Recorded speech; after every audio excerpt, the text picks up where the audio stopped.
கேரளாவில் இருக்கும்போது இட்லி, தோசை, கொழுக்கட்டை, இடியாப்பம் இந்த மாதிரி டிஃபன் ஐட்டம் தான் சாப்பிட்டு இந்த மாதிரி டிஃபன் வந்து எனக்கு ரொம்ப பிடிக்கும் கேழ்வரகு தோசைலாம். ஆனால் அங்கே யாருமே வந்து எங்கள் வீட்டில் சாப்பிடவே மாட்டாங்க. அதனால் இன்றைக்கி வந்து பார்த்திங்கன்னா கேழ்வரகு தோசையும் கார சட்னியும் தான் இன்றைக்கி சித்தி வந்து ரெடி பண்ணியிருந்தாங்க. நான் டேஸ்ட் பண்ணி பார்த்தேன். ரொம்ப டேஸ்ட் வந்து சூப்பராக இருந்தது. சைடில் வந்து பார்த்திங்கன்னா 2 நாளாகவே சித்தி வந்து மீன் ஃப்ரெஷ்ஷாக வருமான்னு பார்த்துட்டு இருந்தாங்க. இங்கே காரைக்கால் வந்து ஃப்ரெஷ்ஷாக வந்து மீன் கிடைக்கும். அதுக்கப்புறம் இந்த அக்கா தான் ஃப்ரெஷ்ஷாக மீன் எடுத்துகிட்டு வருவாங்கன்னு சொல்லிட்டு அதை வாங்கிட்டு இருந்தாங்க.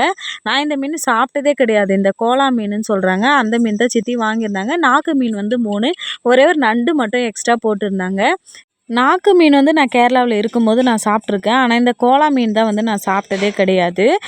இது எல்லா மீனையும் சேர்த்து வந்து பார்த்திங்கன்னா 50 ரூபாய்க்கு தான் கொடுத்துருந்தாங்க. அதுக்கப்புறம் மீனை ஒரு பக்கமாக வாங்கி வச்சுட்டு டிஃபன் சாப்பிட வந்துட்டேன். கேழ்வரகு தோசையும் அதுக்கப்புறம் கார சட்னியும் வச்சு சாப்பிட்டேன். டேஸ்ட்டு ரொம்பவே சூப்பராக இருந்தது. அவ்வளோதான். இந்த வீடியோ பிடிச்சா லைக் பண்ணுங்கள், சப்ஸ்கிரைப் பண்ணுங்கள். வீடியோ பார்த்ததற்கு நன்றி.